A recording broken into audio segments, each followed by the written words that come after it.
Bismillahirrahmanirrahim. Assalamualaikum warahmatullahi wabarakatuh. Bismillahirrahmanirrahim. Alhamdulillahirabbil alamin wa bihi nasta'in ala umuri dunya waddin. Sallallahu wasallama ala sayyidina Muhammadin khatamin nabiyyin wa alihi wa sahbihi ajma'in. Wala haula wala quwata illa billahil aliyyil azim. Amma ba'd. Baik teman-teman sekalian, terima kasih sebelumnya. Pada kesempatan kali ini saya akan membahas pasal tentang niat dan juga tartib dalam kitab Safinatun Najah ini. Bismillahirrahmanirrahim. Paslun utawi iki ikulah pasal sewiji an-niyatu utawi kang aran niat iku qasdu syai'i neja sewiji-wiji muktaronan hale dan barengi bifi'lihi kelawan agawe syai' wa mahaluha utawi panggonane niat iku al-qalbu ing dalem ati wa talaffuzu utawi ngucapaken biha kelawan niat iku sunnatun sunnah wa waktuha utawi waktune niat iku ing dalgosli awali juz'in ing dalem nalikane masuh kawitane bagian minal wajhi saking rahi wa tartibu utawi kang aran tartib iku alla yuqaddima yenta ora dinginaken sapa wong udwan ing anggahota suwiji ala udwin ing atase anggahota kang weneh. Jadi pengertian niat itu dalam kitab Safinatun Najah ini, yang pertama perlu digarisbawahi bahwa niat merupakan fardu dalam sebuah ibadah. Sebagaimana dalam hadis Nabi, innamal a'malu binniyat. Jadi segala sesuatu itu tergantung niatnya. Maka dalam ibadah pun sama. Sebelum melaksanakan ibadah harus niat terlebih dahulu. Nah, kita pelajari terlebih dahulu apa itu niat. Yang disebut atau yang dimaksud dengan niat adalah qasdu syai'i. Niat itu menyengaja sesuatu. Muktaronan bifi'lihi. Akan tetapi harus dibarengi dengan melaksanakannya. Jadi niat itu menyengaja sesuatu dan dibarengi dengan melaksanakannya secara bersamaan intinya. Apabila tidak bersamaan, bisa jadi sebelumnya ataupun sesudahnya, maka itu disebutnya azam. Jadi tidak bersamaan. Jadi yang dimaksud dengan niat itu bersamaan. Ketika kita wudu, ya pas wudu tersebut. Ketika kita mau sholat, ya pas mau sholat tersebut niatnya. Seperti itu. Niat itu sekali lagi adalah menyengaja sesuatu dan bersamaan dibarengi dengan melaksanakannya. Itu disebut dengan niat. Jadi tidak bisa tidak bersamaan, harus bersamaan dengan melaksanakannya, melaksanakan sesuatu tersebut. Terus wa mahaluha, di mana tempatnya niat?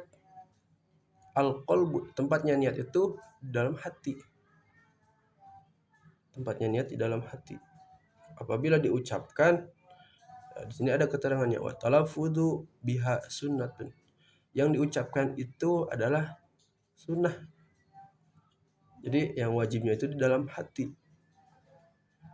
Kita berbisik atau bahasa ininya mengitikadkan dalam hati. Kalau yang diucapkannya itu sunnah. Yang wajibnya itu mengitikadkan di dalam hati. Kapan waktunya? Waktunya niat ingda ghusli awali juz'in. Contohnya ini pada wudu. Pada wudu itu ketika membasuh pertama-tama bagian atau awal bagian. minal wajhi, dari wajah. Contohnya ketika kita membasuh wajah kan merupakan sebuah fardu wudu. Nah, di awalnya itu kita harus niat. Berarti awal air terkena wajah, disitulah kita niat di dalam hati. Seperti itu.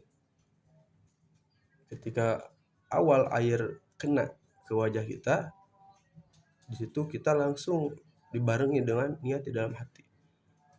Jangan sesudahnya, jangan sesudah membasuh wajah, jangan sebelumnya, jangan. Tapi kalau sebelumnya itu bisa termasuk ini, wa talaffuzu biha sunnatun. Jadi kalau sebelumnya itu sunnahnya. Tapi kalau wajibnya itu ya dibarengi dengan membasuh wajah itu.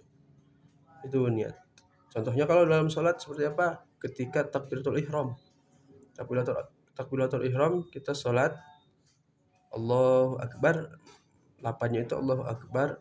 Di situ sambil mengangkat tangan dalam hati mengitikadkan bahwa saya akan sholat. Seperti contohnya usolli fardhu zuhri arba'a rakaatin mustaqbilal qiblati adaan lillahi ta'ala, ada makmuman seperti itu. Itu ketika takbiratul ihram harus bareng. Tidak boleh sebelumnya ataupun setelahnya. Tapi kalau sebelumnya itu jadinya sunnahnya itu. Kalau setelahnya ya itu bukan termasuk niat. Seperti itu. Contohnya atau waktunya niat dalam wudhu dan dalam sholat itu contoh. Sekali lagi, waktunya niat itu ketika pertama-tama kita mengawalinya. Kalau dalam wudhu itu pertama-tama mengawali pada saat membasuh wajah. Jadi pada saat itu pertama kali air kena kepada muka kita, maka disitulah kita mengitikadkan dalam hati bahwa saya ini akan wudhu atau sedang wudhu. Kalau dalam sholat tadi dalam takbiratul ihram tadi seperti itu. Terus yang kemudian keterangan di sini tentang tartib. Apa sih yang dimaksud dengan tartib? Tartib itu alla yuqaddima udwan ala udwin.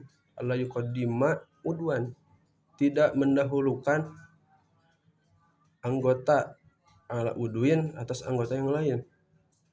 Jadi maksudnya di sini tartib itu menempatkan sesuatu pada tempatnya.